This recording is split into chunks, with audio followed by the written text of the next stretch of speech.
Al-Fatihah.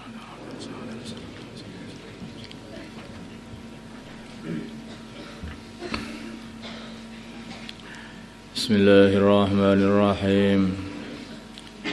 Bahtul Masail Senin 14 Dzulqa'dah 1441 Hijriah. Berapa ini? 6. Tanggal 6 Juli 2020 Masehi. Nomor 1 masalah posisi duduk imam ketika wiridan. Seringkali kita melihat ada imam setelah sholat maktubah, sholat yang difardukan. Setelah selesai ketika wiridan, ia menghadap ke utara. Ada yang menghadap ke makmum dan ada juga yang menghadap ke kiblat. Ada beberapa keadaan imam biasanya seperti itu. Pertanyaan, adakah referensi, adakah sumber dari kitab Mu'tabarah tentang masalah cara duduknya imam itu, arah duduknya imam? Kalau ada, mana yang lebih utama? Jawab, ada. Cara duduk seperti itu ada diceritakan dalam kitab-kitab. Ini kayaknya ada gitu saja. Jadi ini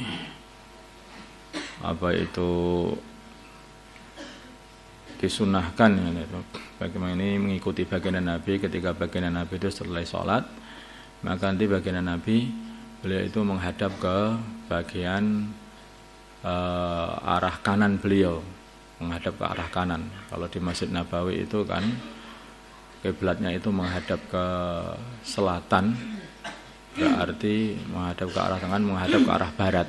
Beliau menghadap ke arah barat. Kalau di sini kiblatnya itu ke arah barat, berarti menghadap ke utara. Ini dibuat oleh baginda Nabi Muhammad SAW. Terus mihrab, itu tempat sholat itu tempatnya di bagian pundak kirinya baginda Nabi. Jadi menghadapnya ke sana. Jadi menghadap kepada makmumnya yang bagian kanan, menghadap makmumnya ke bagian kanan.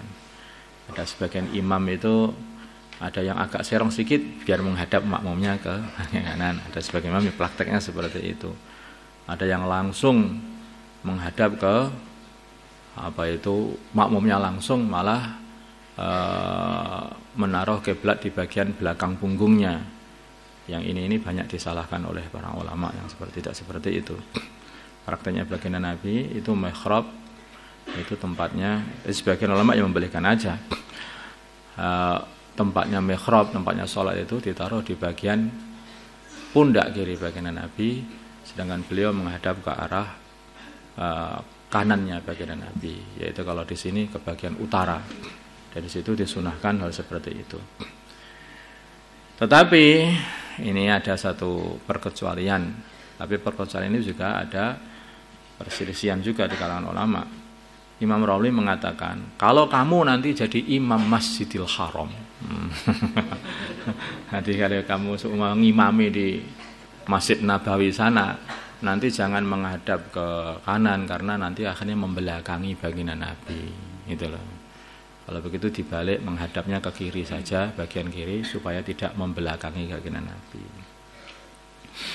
Tapi ini ya orang khusus lah itu untuk imam Masjidil Haram sana itu, Masjid Nabawi sana itu, kan di sini itu. Ini saya sebutnya nggak perlu ditulis di sini ini, tapi ini mungkin terlalu semangat yang menulis itu.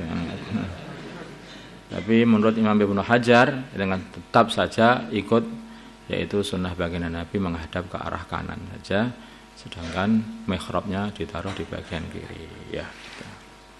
Jadi itu ada dalilnya, itu bukan karena enak istirahat, enggak, ya memang begitu caranya itu.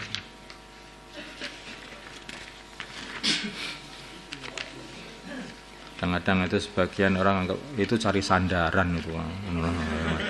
Enggak le. Itu karena sunnah ya. Ada sunnah itu. Kadang-kadang sunnah itu ya enak itu, kadang-kadang ya enggak enak itu. Definisi korban wajib. Kapan korban itu berubah menjadi korban wajib? Nah, Jawab, korban wajib adalah korban yang korban akan menjadi wajib disebabkan pertama dinadarkan. Korban jadi wajib bila mana dinadarkan dengan kata qadar, misalnya saya nadar korban dengan kambing ini, atau saya nadar korban itu juga wajib. Tapi kalau saya nadar dengan korban dengan kambing ini, itu wah ini berarti kambing itu nanti harus disembelih untuk korban. Atau dengan kata-kata yang semakna dengan nadar, misalnya ini adalah kambing korban saya. Ini adalah kambing korban saya. Jadi seperti membuat satu pengakuan, ini adalah kambing korban saya. Seperti itu, saya kayak seperti pengakuan. Tetapi dalam masalah yang nomor 2 ini ada khilaf di antara para ulama itu. Ada sebagian itu kalau orang ditanya, kambing siapa ini? Itu kambing saya, itu kambing korban saya itu. Nah, wah jadi wajib, kamu nggak boleh makan. Nah, gitu. Lah ini akhirnya jadi masyaqqah itu kepada umat ini ya. Sebagian ulama itu mengatakan kalau orang itu berkata seperti itu ya kalau niatnya itu bukan untuk menentukan, tapi niatnya hanya untuk menjawab atau hanya ya seperti ini, niatnya maksudnya ini adalah kambing korban sunnah saya, maksudnya niatnya seperti yang jawab itu ya itu tidak menjadi wajib. Sebagian ada yang mengatakan seperti itu.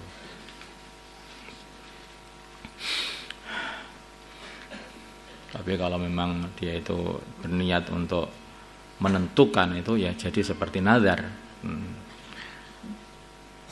Makan daging kurban wajib.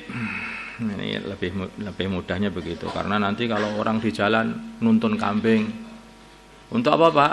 Kurbannya sama Pak niki Pak? Niki kambing kurban kula niki. Wajib, pengen sampe gak oleh mangan. Nah, ini gak kabeh semua orang dikasih gak oleh mangan, gak boleh makan, gak boleh makan. Nah, seperti itu. Jadi enggak begitu itu, padahal maksudnya tidak seperti itu.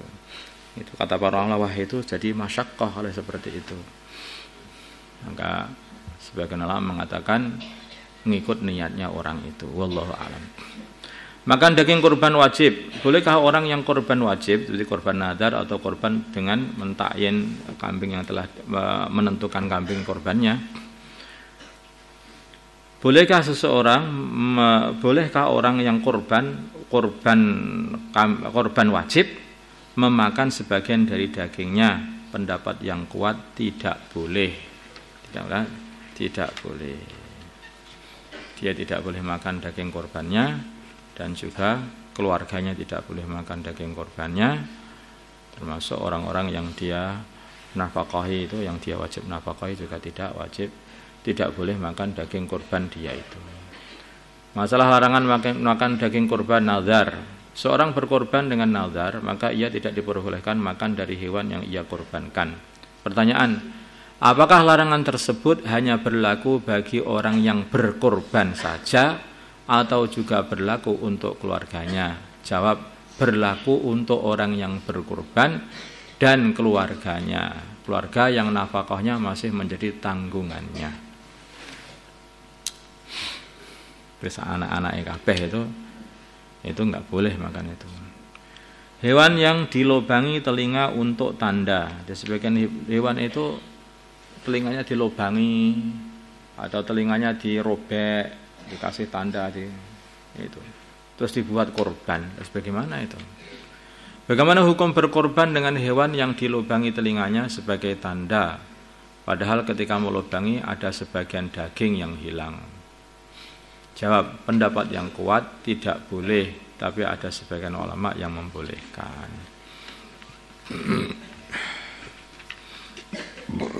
Masalah hewan korban hilang, hewan korban yang hilang, ini juga pernah terjadi.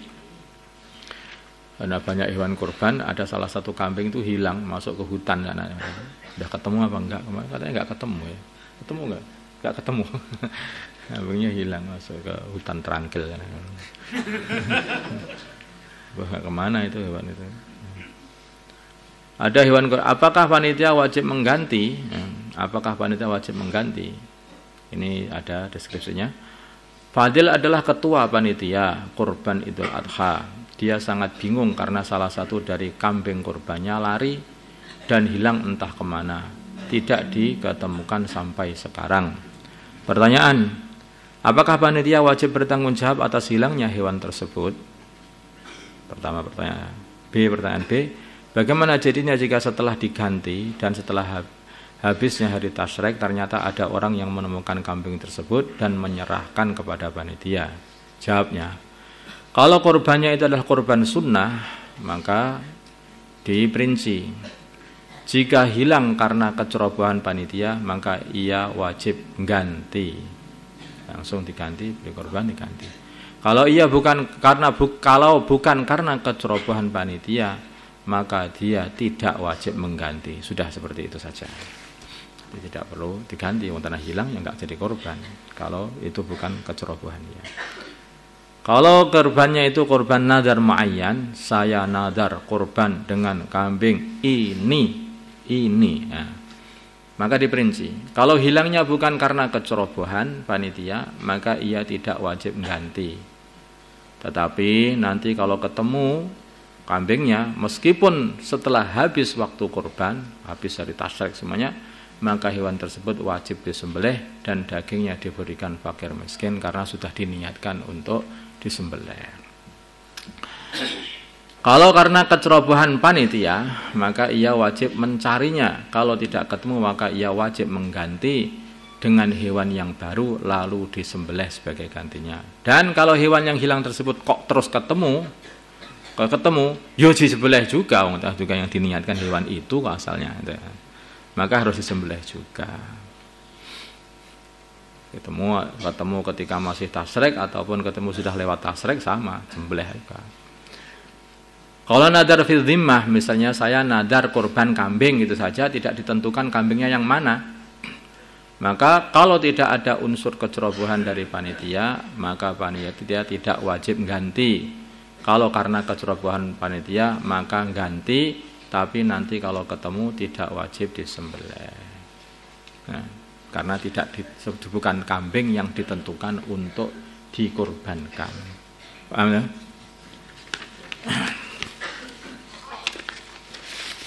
Allahumma shalli ala sayyidina Muhammad wa ala sayyidina Muhammad wa salli ala sayyidina Ibrahim wa ala sayyidina Ibrahim wa ala sayyidina Muhammad. اللهم ارحم سيدنا محمد اللهم اغفر لأمة سيدنا محمد اللهم أصلح أمة سيدنا محمد اللهم ألف بين قلوب أمة سيدنا محمد اللهم انصر أمة سيدنا محمد اللهم أعز سلطانا نصيرا صلى الله على سيدنا محمد وعلى آله وصحبه وسلم الحمد لله.